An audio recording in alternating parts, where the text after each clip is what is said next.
오늘 말씀 제목은 막다른 골목에서 명심할 것입니다. 자, 출애굽한 이스라엘 백성들을 하나님께서 구름 기둥과 불 기둥으로 그들을 이제 광야 길로 인도하시는 여정이 시작이 되었습니다. 일주일이면 갈 수 있는 가나안 땅이었지만 광야를 뱅뱅 돌아서 40년 가게 하심으로써 오직 그들이 하나님의 인도를 따라가는 법을 배우게 하시는 것입니다. 이것은 이스라엘을 진정으로 하나님의 백성으로 만들어 가시는 하나님의 역사입니다. 또 하나님의 섭리입니다. 그게 이 광야에서 지금 펼쳐지고 있는 것이죠. 자, 그런 이스라엘 백성들에게 첫 번째 위기가 닥쳐옵니다. 무엇입니까? 바로 홍해입니다. 홍해. 우리가 너무나 잘 아는 사건을 읽었는데 이스라엘 백성들이 당당하게 진영을 갖추고 애굽을 나왔습니다. 근데 바로 가나안으로 갈 줄 알았는데 그렇지 않아요. 광야길로 접어들더니 이리저리 헤매는 것 같은 그런 모양으로 다니다가 유턴을 했어요. 유턴을 하더니 갑자기 좌우에는 협곡이 있고 앞에는 바다가 펼쳐져 있는 겁니다. 한마디로 막다른 골목으로 그냥 들어간 거예요. 막다른 골목. 자, 1절과 2절을 보십시오. 여호와께서 모세에게 말씀하시되 이스라엘 자손에게 명령하여 돌이켜 바다와 믹돌 사이의 비하이롯 앞 곧 바알스본 맞은편 바닷가에 장막을 치게 하라. 지금 하나님께서 이스라엘 백성들에게 이렇게 하라 명령하신 거예요. 1절 말씀에 돌이켜라는 말씀이 나오죠. 돌이켜. 이 돌이켜라는 말씀이 뭡니까? 유턴하라는 뜻이에요. 그렇게 해서 돌아갔더니 앞에는 바다고 옆에는 협곡이에요. 그렇게 거기서 장막을 치라는 겁니다. 그러면 3절 말씀해 보세요. 3절에 바로가 이스라엘 자손에 대하여 말하기를 그들이 그 땅에서 멀리 떠나 광야에 갇힌 바 되었다 하리라. 광야에 지금 꼼짝달싹 못하게 갇혀버렸다. 바로가 그렇게 말할 것이다라는 것을 하나님 말씀하시는 거예요. 그러니까 하나님이 지금 어떻게 인도하시는 겁니까? 더 이상 물러설 곳이 없는 바다를 등에 지고, 배수의 진이죠, 말 그대로. 등에 지고 그렇게 서게 하시는 것입니다. 그 상황을 바로가 이렇게 말할 거는 거예요. 요것들 봐라. 우리 땅을 나가더니 갇혀버렸네? 그러는 거예요. 갇혀버렸네? 그러면서 바로가 추격에 나서게 될 것이다 라는 그런 말씀을 이제 그 뒤에서 하고 있는 겁니다. 자, 광야에 갇혀버렸습니다. 이스라엘 백성들이. 바로가 그 소식을 듣고 어떻게 하겠어요? 마음이 변했습니다. 저것들 추격해서 도로 잡아오자. 그래서 병거를 갖추고 막 선발된 병거 600대 애굽의 모든 병거와 지휘관들 동원해가지고 이스라엘 백성들을 추격해 오는 것입니다.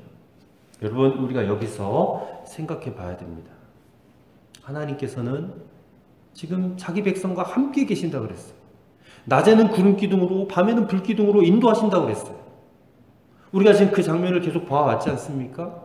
근데 하나님께서 갑자기 유턴을 시키시더니 바닷가를 배수의 진 삼고 치게 만드십니다. 막다른 골목에 하나님이 가둬버리신 거예요, 지금. 도대체 왜 이렇게 하시는가? 왜 이렇게 하시는가?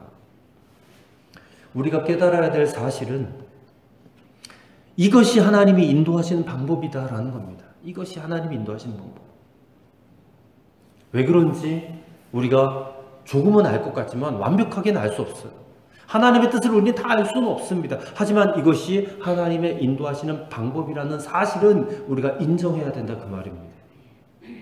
막다른 골목으로 집어넣어 버리시는 거예요. 물론 하나님이 앞서가세요. 함께 계세요. 구름 기둥도 있고 불 기둥도 있어요. 근데 우리가 생각했던 어떤 유토피아나 어떤 평탄한 길이 아니에요. 오히려 더 가시밭길, 돌짝길이 우리 앞을 기다리고 있다는 것입니다. 앞에는 홍해가 있고 뒤에는 애국 군사가 쫓아오고 옆으로 좌우로 갈 수도 없어요. 더 이상 물러설 곳이 없는 막다른 골목으로 집어넣으시는 하나님. 문제는 이런 막다른 골목에 우리가 처해 있을 때에 우리는 도대체 어떻게 행동해야 될 것인가? 이거를 배우자는 것입니다. 살다 보면 우리도 이런 상황에 처할 때가 있기 때문에. 여러분, 그럴 때 과연 어떻게 하시겠습니까? 오늘 말씀을 통해서 우리가 세 가지로 함께 우리의 처할 행동에 대해서 깨닫고 또 우리의 기도의 제목으로 삼고자 합니다. 첫째로 불신과 원망은 절대 금지입니다. 그것은 나락의 지름길인 것을 알아야 돼요. 불신과 원망. 자, 오늘 말씀은 우리가 익히 잘 아는 말씀이에요. 그리고 오늘 말씀이 주는 교훈도 우리는 벌써 짐작할 수 있습니다. 아, 우리의 믿음을 키우고자 하는 것이구나. 하나님 정말 살아계시고 천지를 주관하시는 하나님이시구나라는 것을 믿는 믿음. 여러분, 우리는 이 믿음을 가진 사람들인 줄 믿습니다. 아멘. 우리는 오직 믿음으로 살아야 됩니다. 아멘. 이것이 사실 모범답안이죠. 모범답안. 성경을 보면서 아 그래 믿음을 가져야 돼 하고 동의는 하지만 여러분 이게 우리 자신의 현실이 되었을 때 나의 일이 되었을 때는 정말 이 말씀이 주는 교훈대로 오직 믿음 그렇게 할 수 있겠어요 여러분? 앞에는 홍해가 있고 뒤에는 애국 군사가 쫓아오고 꼼짝달싹 할 수 없을 때 여러분 오직 믿음으로 할 수 있겠어요?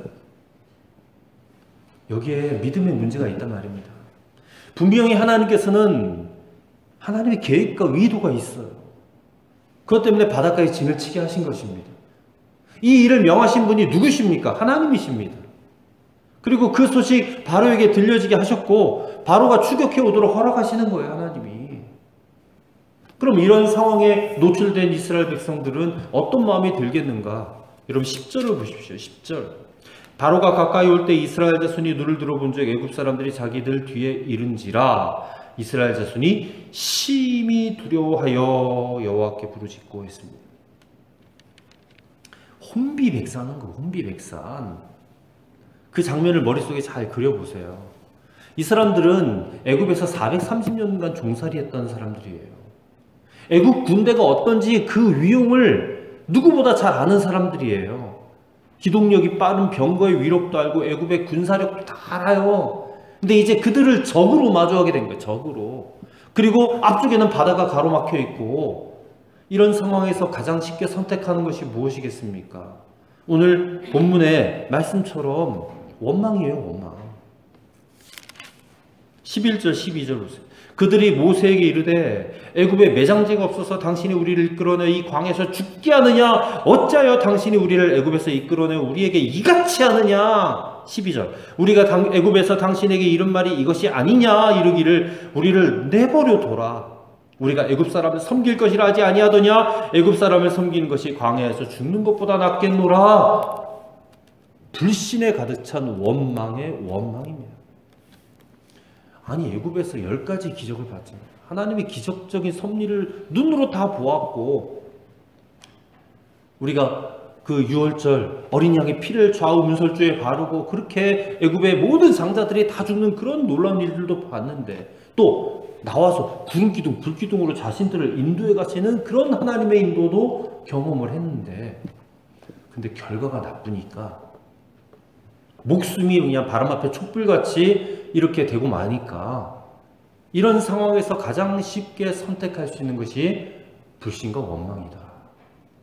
마치 기다렸다는 듯이 애굽이 좋았는데 왜 이끌고 나와가지고 여기서 다 죽게 만드느냐 하고 원망하는 겁니다.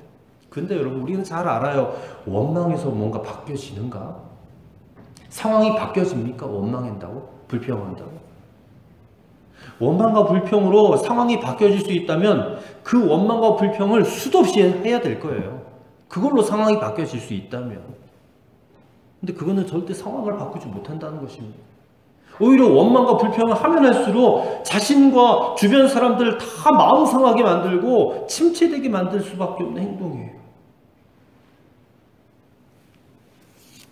믿음의 수준으로 봤을 때 이 원망과 불평은 정말 어린 믿음의 사람들이 택하는 겁니다. 어린 믿음에.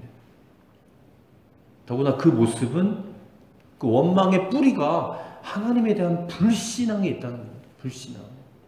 그래서 불신과 원망은 짝이에요. 같이 나옵니다. 하나님을 믿는데 원망을 합니까? 천만에요. 하나님을 믿으면 원망하지 않습니다. 근데 하나님을 믿지 않으니까 불신하니까 원망이 나옵니다. 불신과 원망은 짝입니다. 짝.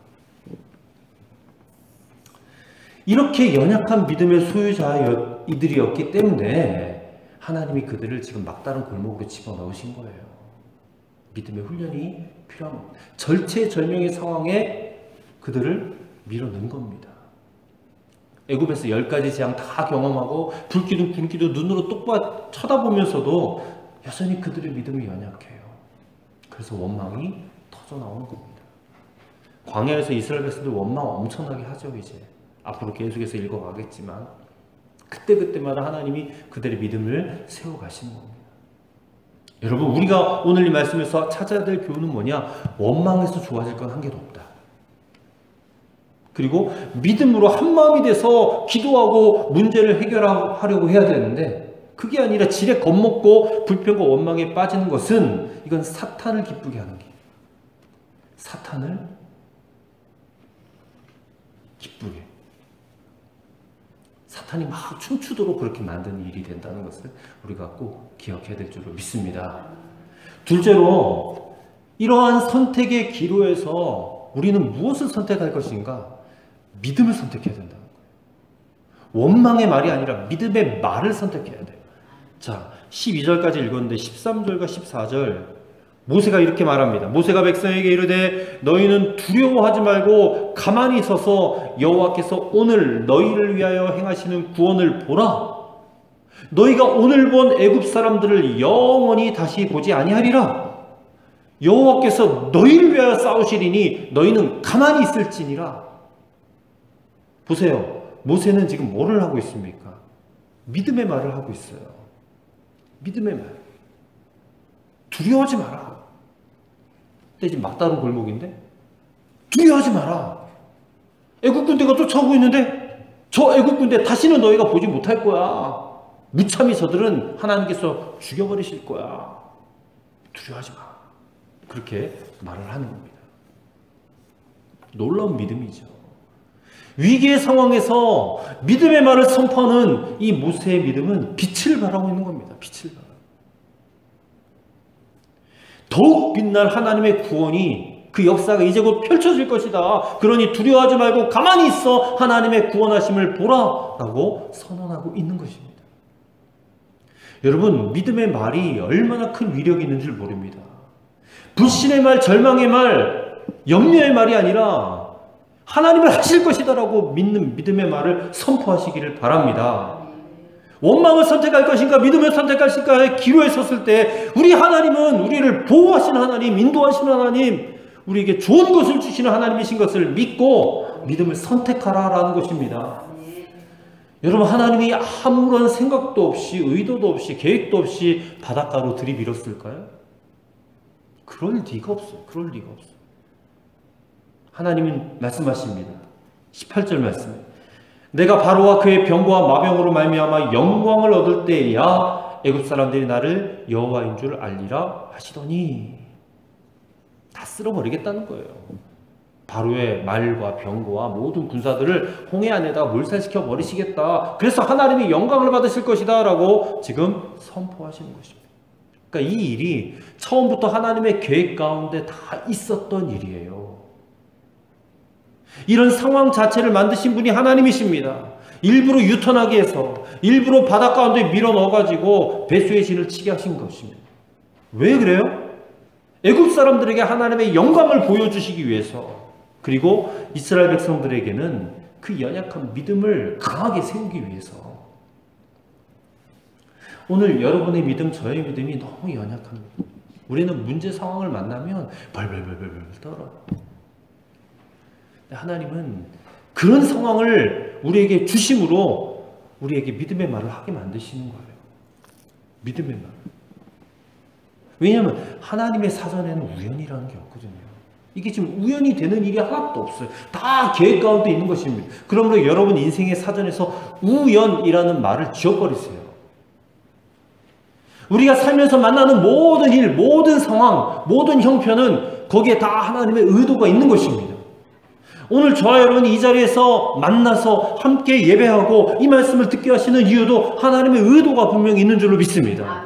우리가 함께 교회를 이루고 함께 주 안에서 믿음이 세워져 가게 하시는 이유가 반드시 있습니다.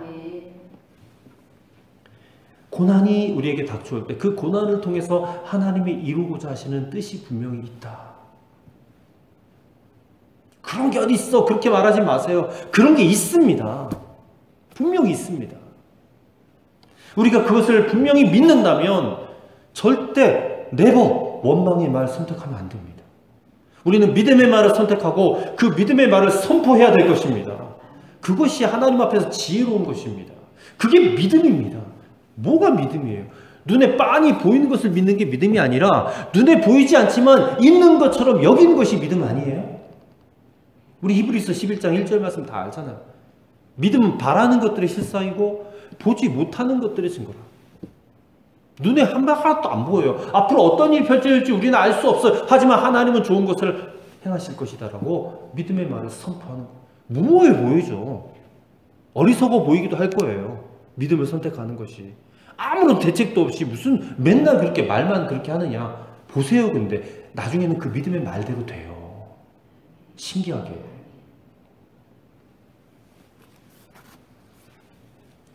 하나님께서 애국 군대를 어떻게 하신지 보십시오.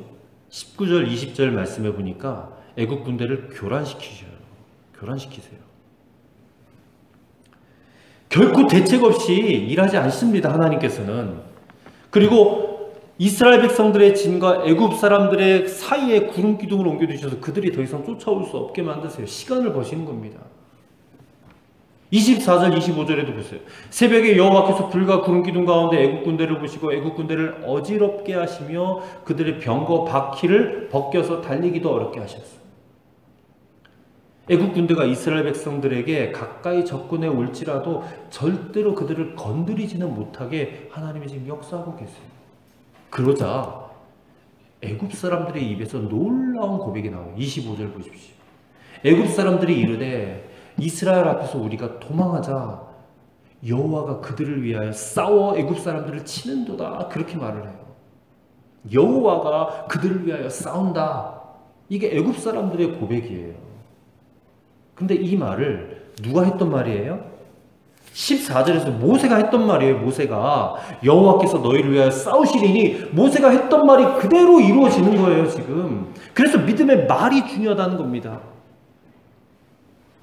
물론 하나님은 애국 군대가 아예 쳐들어오지 못하게 하실 수도 있죠. 아예 이런 상황 자체를 만들지 않으실 수도 있어요. 그런데 지금 이런 상황을 일부러 만드시고 또 교란 작전을 펴시고 구름 기둥을 옮기시고 이렇게 하시는 것이 뭡니까? 애굽 사람들에게나 이스라엘 백성들에게나 또 오늘 이 말씀을 듣는 저와 여러분들에게 하나님이 누구신지를 보이시기 위해서 하시는 것입니다. 민수기 14장 28절 말씀에 이게 너무 중요한 말씀이에요. 민수기 14장 28절 말씀. 여호와의 말씀에 내 삶을 두고 맹세하노라. 너희 말이 내 귀에 들린 대로 내가 너희에게 행하리니. 무슨 말씀이에요? 하나님께서 너희의 입술의 말을 듣고 그대로 하겠다는 거예요. 그러니까 우리가 자꾸 믿음의 말을 해야 되는 이유가 거기 있어요. 하나님은 우리의 말을 다 듣고 계십니다. 물론 생각도 다 읽고 계시죠. 근데 사실 말이 중요해요. 우리 생각으로 품고 있는 것보다 우리의 말이 중요해요. 내 마음은 동의가 안 될 수 있어요. 내 마음은 두려울 수 있어요. 하지만 말로는 믿음의 말을 하는 겁니다. 그럼 하나님은 그 말을 다 귀 기울여 듣고 있다는 거예요. 그리고 그 말대로 할 거다. 그러니 우리가 어떻게 말해야 되겠습니까? 믿음의 말을 해야 돼요. 긍정의 말을 해야 돼요. 최선의 말을 해야 돼요. 어떤 권사님이 말기암으로 병원에 입원하셨어요. 의사가 차트를 가지고 와가지고 아이고 너무 늦었습니다. 이제 준비를 하셔야 될 것 같습니다. 하면서 최악의 말을 하는 거예요. 근데 그 권사님이 대단한 믿음의 소유자였어요. 최악이라뇨? 무슨 말을 그렇게 하십니까? 나는 최선의 하나님을 믿습니다. 하나님은 반드시 이 질병을 고치실 것이고 나는 완쾌돼서 병원을 나가게 될 것입니다. 그 믿음의 말대로 됐어요. 정말. 절망할 필요가 없다는 것입니다. 하나님 앞에서 언제든지 우리는 긍정의 말을 해야 돼요. 믿음의 말, 최선의 말을 할 수 있는 그런 저와 여러분 되시기를 바랍니다. 그 믿음의 말대로 하나님이 역사하시는 분이세요. 오늘 그것을 우리에게 훈련시키고 계시는 것입니다. 세 번째로 우리의 끝이 하나님의 시작이다라는 사실을 인식해야 됩니다. 하나님 모세에게 이렇게 명령하십니다. 16절 말씀을 보십시오. 16절 지팡이를 들고 손을 바다 위로 내밀어 그것이 갈라지게 하라 그랬어요. 모세가 바다 위로 자신의 지팡이를 내밀었어요. 그러자 하나님께서 역사를 하시는데 큰 동풍, 동쪽에서 불어오는 바람을 준비하셔서 밤새도록 바닷물을 물러가게 하시는 것입니다. 우리가 뭐 10개라는 영화를 보거나 그러면 모세가 쫙 내밀자마자 바다가 쫙 갈라졌는데 사실은 그거는 성경을 잘못 해석한 겁니다. 좀 극적으로 보여주기 위해서 그렇겠지. 손을 내밀자 바람이 서서히 불기 시작하더니 점점 불어 닥치더니 밤새도록 갈라져서 길이 만들어져요. 그러니까 사실은 굉장히 좀 오래 걸린 거죠. 그 시간 동안 계속해서 애굽 군사들은 교란 작전을 하나님 펴고 계시고 그 사이에 이스라엘 백성들이 그것을 보게 하는 거예요. 밤새도록 홍해가 갈라지는 것을. 그래서 결국에는 물이 갈라져서 바다가 마른 땅이 되었어요. 길이 없었는데 길이 생긴 겁니다. 막다른 골목이었잖아요. 다 빠져 죽어야 되잖아요. 여러분 인간적으로 아무런 방법이 없는데 하나님은 길을 내시는 분이십니다. 바다 가운데로 생긴 길. 좀 할렐루야죠. 우리가 이 대목, 이 말씀을 읽을 때에 정말 하나님을 찬양해야 돼요. 하나님은 이렇게 하시는 하나님이십니다. 이스라엘 백성들도 애굽 사람들도 상상할 수도 없는 너무나 놀라운 방법으로 이 문제 상황을 해결하실 하나님. 그래서 여러분 사방이 막혀도 하늘은 열려 있으니까 그 하나님이 내가 생각지도 상상지도 못한 방법을 동원하셔서 우리의 문제 상황을 풀어가신 것을 여러분 경험하시게 될 줄로 믿습니다. 우리 그것을 기대해야 돼요. 성경을 읽으면서 이거는 성경에 있었던 얘기니까 그들이나 경험하는 것, 내 상황에서는 이런 일은 절대 일어날 수 없어. 그런 불신도 믿음이에요. 그런 불신도 믿음이라. 나한테는 이런 일 절대 안 일어나. 이렇게 말하는 것도 믿음이라니까. 그런 믿음은 버려야 될 믿음이고 이런 일들이 나에게도 일어날 수 있어. 일어날 거야 라고 믿는 것이 진짜 믿음. 하나님 우리에게 원하시는 믿음이다라는 것입니다. 성경 읽으면서 우리의 삶 가운데서도 하나님은 분명히 계획과 목적을 가지고 일하고 계시다는 것을 발견하실 수 있게 되기를 바랍니다. 여러분 눈에 아무런 방법 안 보인다고 하나님도 방법이 없는 줄 아세요? 하나님은 방법과 계획 다 갖고 계세요. 우리가 세상에 아는 게 얼마나 많겠습니까? 사실 별로 없어요. 우리는 세상을 다 알지를 못합니다. 그러니까 우리가 알지 못하는 세계에 대해서 우리가 경험한 그 한도 내에서 벌어지지 않을 것 같으니까 너무 쉽게 포기하고 너무 단정지어서 말하는 경향들이 있다는 것입니다. 근데 그래서는 안 된다는 거예요. 하나님의 역사는 끝나지 않습니다. 우리 눈에는 방법 없어. 포기해야 돼. 그래도 하나님께는 방법이 없지 않아요. 하나님께는 방법이 다 있습니다. 그래서 우리의 끝이 하나님의 시작이다라는 그런 책 제목이 있거든요. 인간적인 모든 방법 다 동원해봤지만 안 돼. 하지만 안 된다고 말하지 마세요. 그때 하나님이 시작하시는 분이십니다. 사도 바울이 고린도전서 10장에서 보면 이 홍해 사건에 대해서 이렇게 해석을 했습니다. 고린도전서 10장 1절과 2절. 형제들아 나는 너희가 알지 못하기를 원하지 아니하노니 우리 조상들이 다 구름 아래에 있고 구름 기둥 아래에 있고 바닷 가운데로 지나며 모세에게 속하여 다 구름과 바다에서 세례를 받고 그랬어요. 그러니까 이스라엘 백성들이 홍해를 건넌 사건을 단체로 세례받은 사건이다라고 사도 바울이 해석을 하고 있어요. 홍해길을 걸어간 게 이스라엘 백성들이 세례받은 세례식이었다. 여러분 세례가 뭘 뜻합니까? 거듭남을 뜻하잖아요. 하나님의 백성이 되었음을 뜻하는 거 아닙니까? 우리가 믿지 않는 자가 교회 나와서 복음을 듣고 나 예수님 믿겠습니다 하면 그 증표로 세례를 주잖아요. 세례 받음으로써 이 사람은 이제 하나님의 백성, 하나님의 자녀가 되었습니다라고 공식적으로 선언하는 거예요. 근데 한두 명이 아니라 한 민족이 지금 세례를 받은 거잖아요. 300만 명이 넘는. 그러니 이와 같은 홍해가 갈라진 사건이 있을 만도 했어요. 어찌 보면 하나님이 그렇게 하신 것입니다. 그럼 세례를 받고 일어나는 사건이 뭡니까? 하나님을 믿게 되는 거잖아요. 정말 믿게 되는 거. 아니, 세례를 받았는데도 하나님을 믿지 못하는 사람들이 있습니까? 물론 그런 사람도 있긴 하겠지만 그런 세례는 잘못된 거죠. 누구나 세례를 받으면 하나님을 믿고 그 하나님께 자신의 인생을 걸고 하나님의 말씀대로 쫓아가겠다, 순종하겠다 다짐하는 사람들 아닙니까? 세례 문답할 때 다 그것에 대해서 아멘으로 대답하고 확인한 다음에 세례를 주기 때문에 하나님 말씀대로 살겠습니까? 하나님의 뜻대로 살겠습니까? 다 물어보고 아멘 하면 세례를 주잖아요. 그러면 세례 받은 후에는 뼈도 박도 못해요. 이제는 하나님 말씀대로 살아야 되거든요. 하나님 주인으로 모시고 세례를 받고 거듭나면 다 하나님을 믿게 되는 겁니다. 정말 하나님을 믿는 믿음이 그들에게 이제 심어진 거예요. 그리고 믿음의 연단도 똑같습니다. 우리가 하나님을 정말 믿으면 두려울 것 없어요. 고난도 우리에게 찾아오지만 우리의 믿음을 세우기 위해서 필요한 겁니다. 고난 다가왔다고 무서워할 것도 없어요. 아, 이 고난은 내 믿음을 세우기 위한 하나님의 계획이구나. 그렇게 여겨버리고 고난을 달게 받으면 돼요. 고난을 잘 통과하면 반드시 축복이 따라오거든요. 고난 뒤에 축복이 있어요. 고난 다가왔다고 불평하고 나는 이런 거 싫은데 하고 불평하고 그럼 그 고난이 축복이 되겠습니까? 절대 되지 않습니다. 믿음으로 잘 연단하고 잘 인내하면 반드시 뒤에 하나님 갚아주십니다. 31절 말씀입니다. 이스라엘이 여호와께서 애굽 사람들에게 행하신 그 큰 능력을 보았으므로 백성이 여호와를 경외하며 여호와 그의 종 모세를 믿었더라. 믿음이 열매로 나타나는 거잖아요.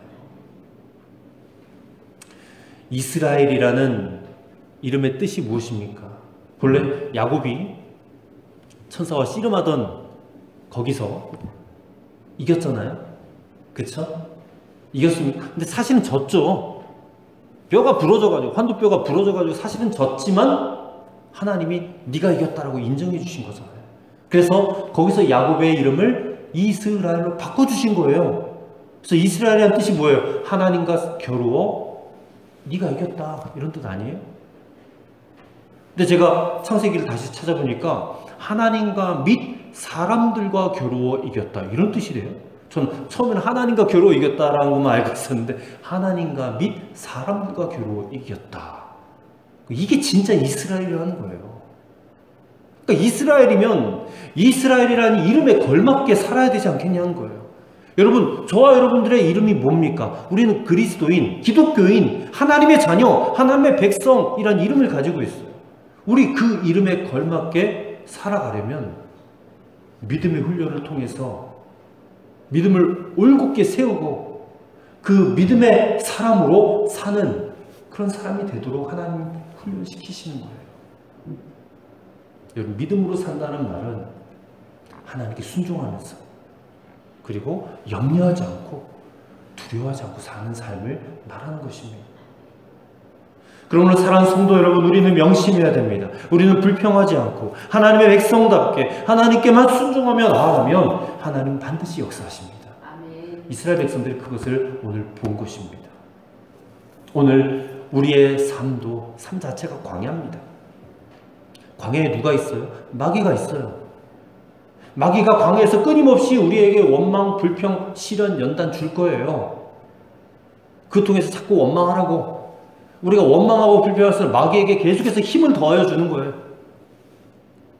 근데 마귀가 싫어하는 말이 믿음의 말이거든요. 믿음의 말. 그래서 우리가 광야에서 그 불평, 원망 그것을 버리는 훈련을 해야 돼요.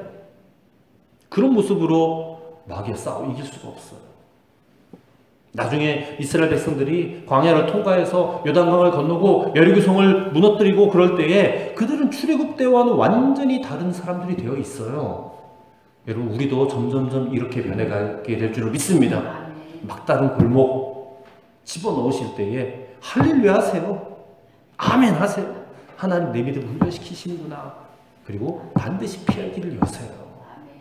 우리는 이제 홍해가 우리를 가로막아도 염려하지 않고 애국 군대가 뒤에서 쫓아와도 당황하지 말고 오직 기도와 간구로 오직 감사함으로 하나님께 나아가실 그런 저와 여러분 되시길 바랍니다. 그것이 하나님 원하시는 믿음입니다. 우리 인생의 광야에서 이 믿음 훈련 잘 받고 끝까지 하나님과 동행하는 주님의 백성들 다 되시기를 주 예수님의 이름으로 간절히 축원합니다. 기도하겠습니다. 아버지 하나님 감사합니다. 이스라엘을 진짜 이스라엘로 만드신 하나님, 우리를 역시 진짜 성도로, 진짜 하나님 백성으로, 진짜 군사로 만들어 가심을 믿습니다. 하나님의 계획과 의도를 볼 수 있는 눈이 열리게 하여 주옵소서. 원망과 불신을 버리고 믿음 선택하는 지혜를 주옵소서. 우리가 순종함으로 하나님 역사하신 것을 보게 하여 주옵소서. 막다른 골목에서 우리가 이것을 명심하고 믿음의 훈련 잘 받아서 주님과 끝까지 동행하며 살아가는 믿음의 자녀들 되게 하여 주시옵소서. 우리 주 예수 그리스도 이름으로 간절히 기도하옵나이다. 아멘.